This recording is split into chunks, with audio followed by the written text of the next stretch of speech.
আমিও ক্লান্ত গতকাল থেকে ঠিক এমনি ভাবে যেখানে যাই সেখানেই হাজার হাজার লোকের প্রতি লোকারণ্য এবং এটা হলো দলের প্রতি দাঁড়াই শিশুর প্রতি আমাদের নেতা জনাব তারেক রহমান সাহেবের প্রতি মানুষের ভালোবাসার বহিঃপ্রকাশ।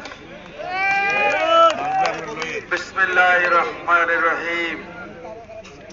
সমস্ত প্রশংসা আল্লাহ রাব্বুল আলামিনের। আজকের এই পথসভা অনির্ধারিত সভা পথ চলার উপস্থিত বিএনপির বিভিন্ন পর্যায়ের নেতা নেত্রী কর্মী সমর্থক শুভাকাঙ্ক্ষী উপস্থিত ছাত্র জনতা হিন্দু মুসলিম ধনী গরিব নির্বিশেষে সকলকে আমি আমার পক্ষ থেকে আন্তরিক সালাম জানাচ্ছি এবং সংক্ষিপ্ত দুই চারটি কথাই বলবো। আসলে এখনো বক্তব্য দেওয়ার এখনো সময় আসেনি। আপনারা সবাই জানেন যে নমিনেশন প্রার্থী আমি একা ছিলাম না, আমার সাথে আরো কয়েকজন ছিলেন। এখন আমি আজকে আসছি অ্যাকচুয়ালি আমার বাবা মার কবর জিয়ারত করতে। আমার যে বাবা আমার যে মা আমাকে উৎসর্গ করে গেছেন, বাবা তুমি জীবনে দেখে গেলাম তুমি হাঁটি হাঁটি পা করতে একজন বড় মাপের ব্যবসায়ী হইছো, তুমি দেশ বিদেশে তোমার নাম খ্যাতি তোমার ব্যবসার কারণে ছড়িয়েছে এবং এখন তুমি রাজনীতিকে পদার্পণ করেছো। রাজনীতি মানে জনগণের সেবা করা, দেশের সেবা করা, মানুষের সেবা করা, ধর্ম বর্ণ নির্বিশেষে মানুষের সেবা করা। আমার বাবা নামাজ পড়ে, আমার মা সেজদা দিয়ে দোয়া করতেন, আমার এই ছেলেকে উৎসর্গ করে গেলাম মতলবাসীর জন্য, যেখানে মতলবাসীরা তাদের ন্যায্য অধিকার পায় না। মতলব থেকে ঢাকার দূরত্ব 60 কিলোমিটার, এখনো 6 ঘন্টা লাগে আসতে। বাবা তোমাকে রাজনীতি করো, আমরা অনুমতি আমার বাবা এবং মা দুইজনে অনুমতি দিয়ে গেছেন যে তুমি রাজনীতি করো। তুমি জীবনে তোমার যে আদর্শ আমরা দেখেছি, আমার মা বলেছেন আমি তোমাকে গর্ভধারণ করেছি, আমার পেট থেকে তুমি আসছো, আমি তোমাকে চিনি। আমার বাবাও বলে আমি তোমাকে চিনি, তুমি মানুষের জন্য, তোমাকে আমি রেখে গেলাম। আজকে যদি আমার বাবা জানতো যে আমার বাবা একটা কথা প্রায় বলতেন, বাবা রাজনীতি যদি করো তাহলে ডায়ালিসিস মার্কা নিয়ে এসো।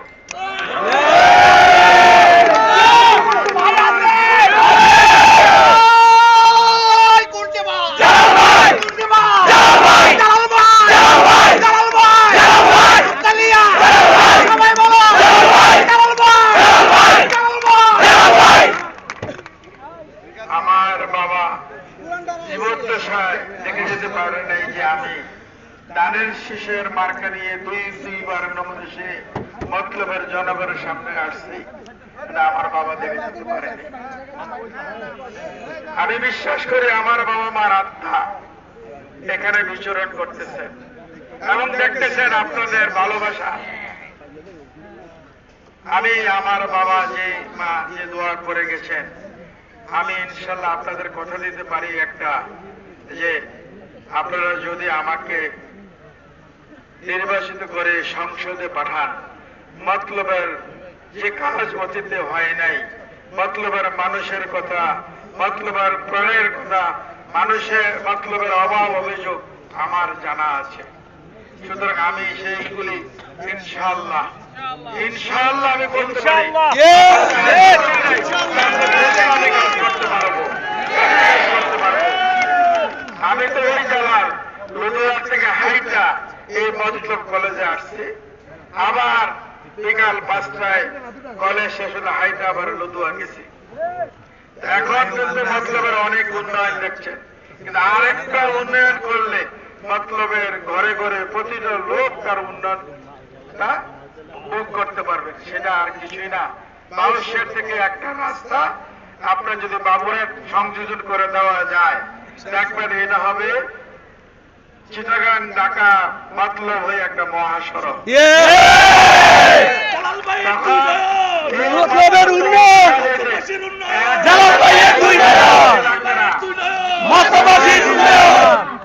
এক থেকে 1.5 ঘন্টার বেশি সময় লাগবে না। মতলব থেকে অফিস করে আবার বিকালে আসবেন, কারণ আমরা তো জামের মধ্যে ঘুরিতে 3-4 ঘন্টা। সুতরাং এই রাস্তাটা হলে আমরা কি বেনিফিট পাবো? একটা মহাসড়ক যদি হয়, বিকল্প কেন হবে মহাসড়কটা? এখন চিটাগাং থেকে ঢাকা যেতে কুমিল্লা হইয়া ফেনী হইয়া যে 5 থেকে 6 ঘন্টা লাগে, আর যদি চাঁদপুর হইয়া মতলব হইয়া বাউশি হইয়া ঢাকা যায়, তাহলে চিটাগাং ঢাকার যেতে 2 ঘন্টা সময় লাগবে। তো 2 ঘন্টা সময় যদি কমায় লাগে, এই তখন ইন্ডাস্ট্রিগুলি করবেন। এখন যেমন হচ্ছে গাজীপুর, মাওনা, ওই ময়মনসিংহ বেল্টে, তখন ইন্ডাস্ট্রি কিন্তু ওদিকে হবে না, তখন হবে চিটাগাং পোর্টের দিকে, এই মতলবের দিকে হবে ইন্ডাস্ট্রি। বাবুরহাট থেকে শুরু করে এই নোয়াখালীর দিকে ইন্ডাস্ট্রি গুলি হবে। যদি ইন্ডাস্ট্রি হয়, আমাদের কর্মসংস্থান হবে। আমার গ্রামে, আমার এলাকায় মানুষ ইন্ডাস্ট্রি করবে আর চাকরি করবে কি এই বরিশাল থেকে এসা? আগে আমাদের চাকরি দিতে হবে, আমাদের কর্ম দিতে হবে। ইন্ডাস্ট্রি করবে, এরা বিদ্যুৎ আনবে, এরা গ্যাস আনবে, এরা পানি আনবে। এদের ইন্ডাস্ট্রির ছেলে মেয়েদের যদি তারা স্কুল করবে, কলেজ করবে, থাকে বিশ্ববিদ্যালয় এবং মেডিকেল কলেজ, হাসপাতাল, ইনশাআল্লাহ কথা দিলাম আপনাদের কাছে। এই ভবিষ্যৎ থেকে মতলবের যে মহাসড়ক, এটা বিএনপি ক্ষমতা যাওয়ার পর সর্বোচ্চ 2 বছরের ভিতরে আপনারা যেতে পারবেন। এই 2 বছর নিলাম কেন? কনস্ট্রাকশন করার জন্য, আর কোনো কারণ না। ইনশাল্লাহ সরকার ক্ষমতা আইলেই এটা টেন্ডার হবে, ওয়ার্ক অর্ডার হয়ে যাবে, কাজ শুরু হয়ে যাবে। দেখবেন তখন ইন্ডাস্ট্রি করা শুরু হয়ে গেছে। এই মতলব এখন আর কি জায়গা, 1 কাঠার দাম এখন 5 কাঠা 5 লাখ 6 লাখ, এমনও জায়গা হবে 1 কাঠা জায়গার দাম 1 কোটি 1.5 কোটি হবে। ইনশাল্লাহ মেডিকেল কলেজ হবে, এই মতলবে মেডিকেল কলেজ হবে, এবং সরকারি ভাবে বিশ্ববিদ্যালয় হবে। যদি বিশ্ববিদ্যালয় হয়, মেডিকেল কলেজ হয়, কর্মসংস্থান হয়, গ্যাস, বিদ্যুৎ, পানি, যোগাযোগ ব্যবস্থা থাকে, তাহলে তো আমি তো মনে করি না আর কোনো কাজ বাকি থাকবে। মতলব 1-এর ভিতরে 10, মানে একটা রাস্তা করলে আমরা 10টা বেনিফিট, অর্থাৎ আমাদের মতলববাসীর যে অভাব অভিযোগ আছে সেগুলি পূর্ণ হয়ে যাবে ইনশাআল্লাহ। এবং আপনারা যারা অনেকে জানেন, আমার নির্বাচনে আমি রাজনীতিতে নামছি অ্যাকচুয়ালি এই ওয়াদা দিয়ে যে আমি বাউশিয়া দিয়ে একটা রাস্তা অন্তত বাবুরহাট নেব। এটা আমার আজ থেকে 28 বছরের পূর্বের পরিকল্পনা। সেই অনুযায়ী আমি প্ল্যানিং মিনিস্ট্রিতে একটা প্রস্তাব রেখেছিলাম, সেটাই হাতে হাতে পা করতে করতে করতে এখন পরিপক্ক মানে পূর্ণতা রূপ নিতে যাচ্ছে। আর সেই অবস্থায় আল্লাহ যদি আপনারা যদি আমাকে সংসদে পাঠান, ইনশাআল্লাহ স্বপ্ন কোনো বাকি থাকবে না।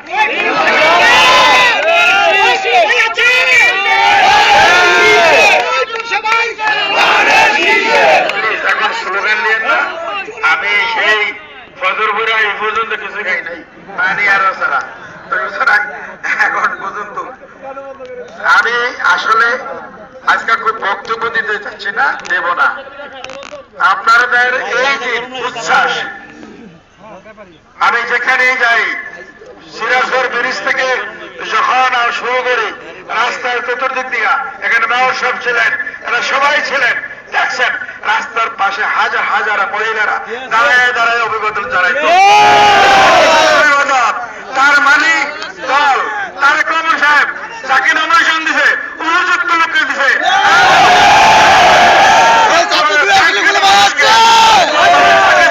তাকে নমিনেশন দিয়েছে, কারণ তারেক রহমান সাহেবের সিদ্ধান্ত সঠিক।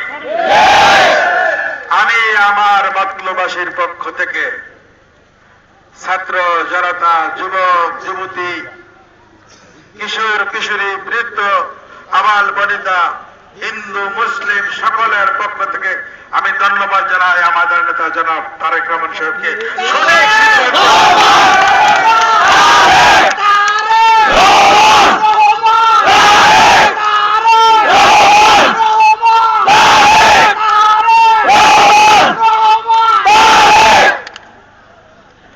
ওনার এই সঠিক সিদ্ধান্ত, যেহেতু মতলবের মানুষের চাহিদা প্রতিফলন ঘটেছে, আমি বিশ্বাস করি আপনারা ওনার এই সিদ্ধান্তের উপর শ্রদ্ধা রেখে আগামী দিনে দানের শীষকে আপনারা জয়যুক্ত করে সংসদে পাঠাবেন।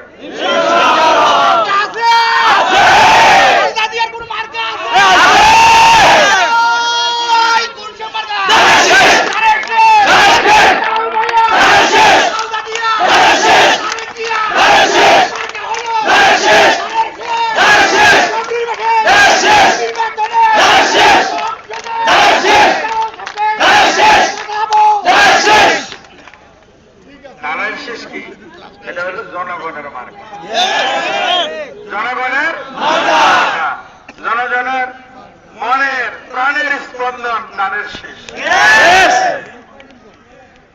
আমি আপনাদের কাছে অনুরোধ করব, আপনারা জানেন আমি কয়েকটা জিনিস পছন্দ করি না। একটা হলো আমি সুদ পছন্দ করি না, জীবনে সুদ খাই না, সুদ নেই নেই। সন্ত্রাস পছন্দ করে না, চাঁদাবাজি পছন্দ করি না,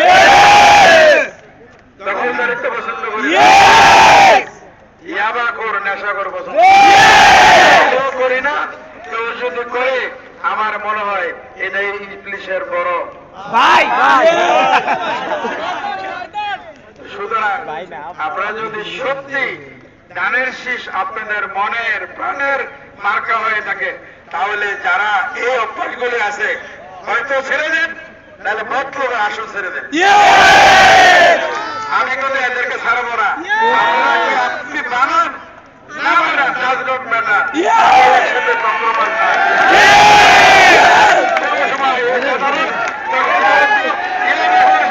আমি কম্প্রোমাইজ করি নাই, করবো না। আপনারা আমাকে ওয়াদা দিতে হবে একটা জিনিস, যে এই কাজগুলি মতলবের মাটিতে হবে না। আর আমি ওয়াদা দিয়েছি আপনাদের কাছে মতলবের প্রতিটি দাবি আমি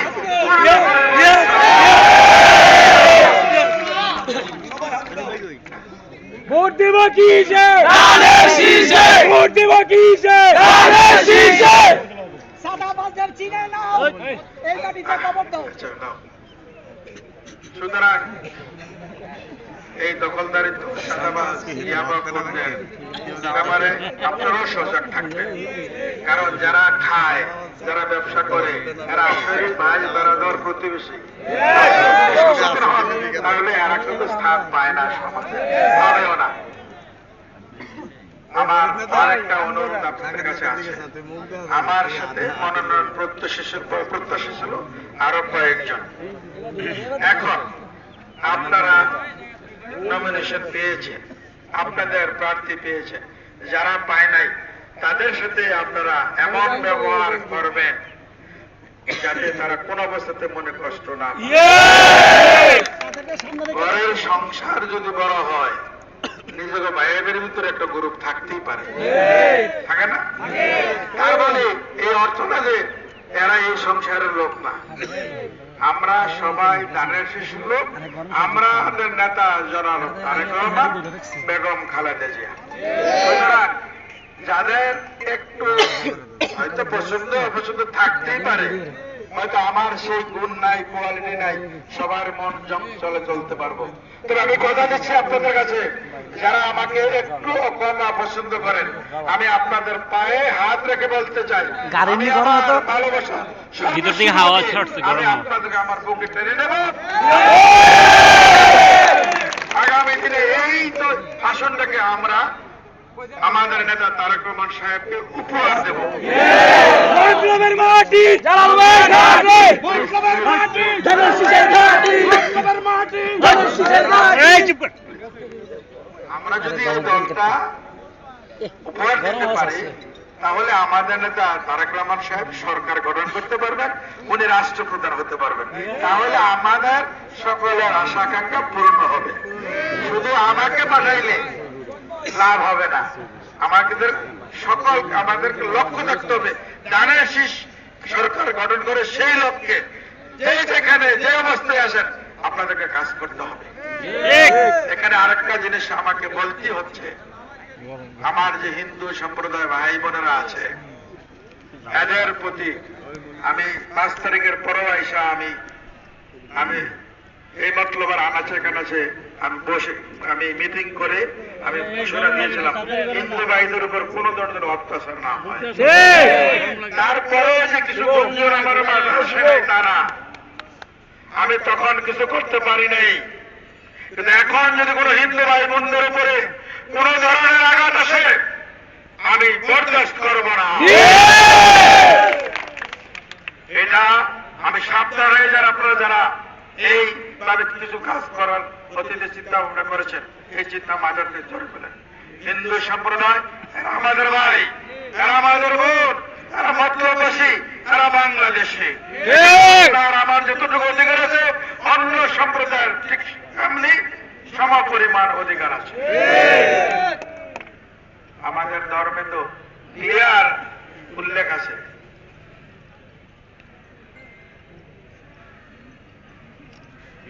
লাকুম দীনুকুম ওয়ালিয়া দীন, আছে নাকি নাই? তার অর্থ কি? তোমার ধর্মের প্রতি তুমি শ্রদ্ধা জ্ঞাপন করো, তুমি পালন করো, আমার ধর্ম আমি পালন করব। সুতরাং অন্যের ধর্মের প্রতি আমাদের কোন ধরনের হস্তক্ষেপ করা আমাদের ধর্মেই নিষেধ করেছে। আল্লাহ রাসূল বলেছেন কেউ যদি বিধর্মীদের প্রতি অত্যাচার অবিচার করে আল্লাহ রাসূল নাকি নিজে বাদী হইয়া মামলা করবেন আল্লাহর কোর্টে। তো সুতরাং যারা অন্য সম্প্রদায়ের আছেন, সনাতন ধর্মে আছেন, হিন্দু ভাই বোনরা আছেন, এদের প্রতি আমাদের দায়িত্ব আছে। আমার নেতা কিন্তু সংখ্যা গরিষ্ঠ সংখ্যালঘু, এটা উনি ওনার ডিকশনারিতে নাই। ওনার কথা হলো হিন্দু খ্রিস্টান বৌদ্ধ সকলে বাংলাদেশের মানুষ, বাংলাদেশের আলো বাতাস সবাই সমানভাবে ভোগ করে। নাকি আল্লাহ ওই অন্য সম্প্রদায়ের বেশি আলো কম দেয়, না বাতাস কম দেয়, অক্সিজেন কম দেয়? যেহেতু আল্লাহ সবাইকে সমানভাবে দেখেন, আমরা কেন দুইভাবে দেখবো? সুতরাং আমার নেতার কাছে হিন্দু ধর্ম, বৌদ্ধ ধর্ম, অন্য যারা আছেন মুসলমান ধর্ম কারোর কোন তফাৎ নাই।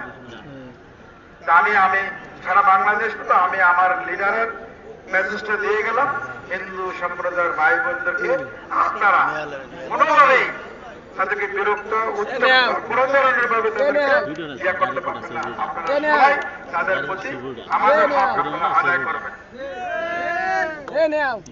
আমি কথা আর বেশি বাড়াতে চাই নাই, কারণ আমার সাথে আসলে আমি এখন কোনো রাজনৈতিক কর্মসূচি দিচ্ছি না। এই কারণে আমার সাথে যে আরো কয়েকজন প্রার্থী ছিলেন মনোনয়ন প্রত্যাশী, আমি ঢাকা গিয়ে, যেহেতু ওনারা মতলবে কেউ বসবাস করেন না, মতলবে নির্বাচন করতে চায়, মতলবে বসবাস করতে চায় না।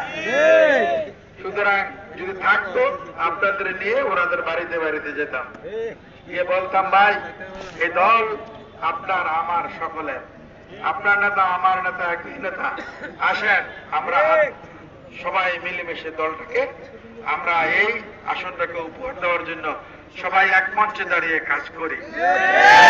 যেহেতু ওনারা মতলবের নাই, টাকাতে কালকে আগামীকাল ওনাদের নিয়ে ওনাদের ঘরে ঘরে যাব, ওনাদের বাড়ি বাড়ি যাব, ওনাদের নিয়ে বসতে চাই, ওনাদের সাথে পরামর্শ করে আগামী দিনে রাজনৈতিক কর্মসূচি দিতে চাই।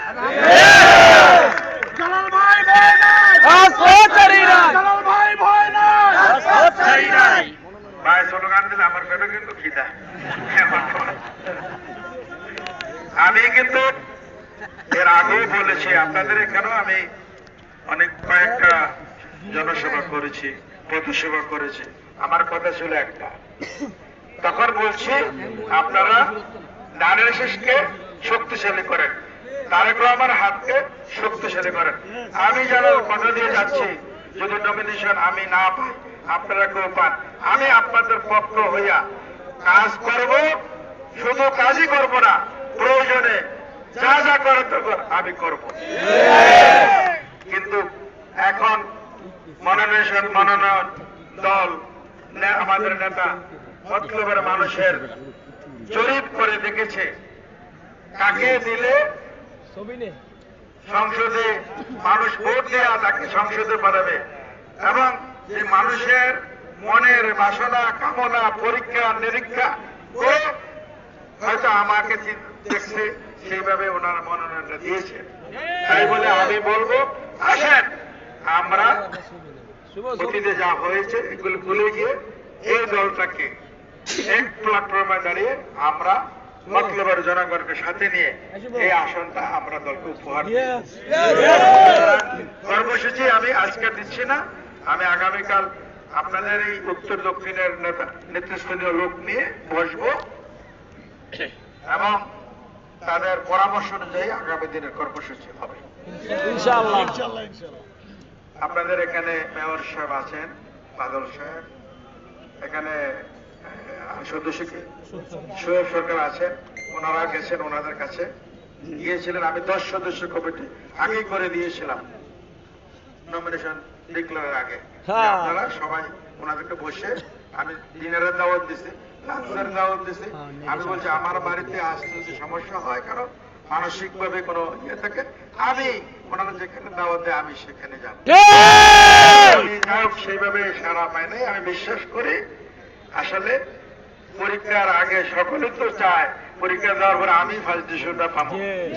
যাই হোক, আমি এখন বলবো যে নমিনেশন আমরা সকলেই পাইছি, সকলেই পাইছি, কারণ আমাদেরকে তো সবার লক্ষ্য এক, আমাদের নেতা এক, আমাদের উদ্দেশ্য এক, নমিনেশন আমরা সকলে পাইছি, বলবো না। আসেন আমরা মিলেমিশে আমরা কাজ করি এবং দলটাকে আমাদের এই আসনটাকে আমরা উপহার দিই আমাদের তারেক রহমান সাহেবকে। ওনাকে রাষ্ট্রপ্রধান করার সুযোগ দেয়, রাষ্ট্রপ্রধান হয়ে উনি রাষ্ট্রটাকে সঠিকভাবে মেরামত করতে পারে, সেই লক্ষ্যে আমরা এক হয়ে এক হাতে হাত রেখে কাঁধে কাঁধ রেখে আমরা কাজ করতে চাই। আমি আর বক্তব্য বেশি বাড়াতে চাই না। ইনশাআল্লাহ কর্মসূচি যখন হবে আসবো, যতটুকু সম্ভব ঘরে ঘরে যাব এবং ধানের শীষের পক্ষে ভোট চাব। এখন বলেন ভোট দেবেন কিসে? ভোট দেবেন কিসে?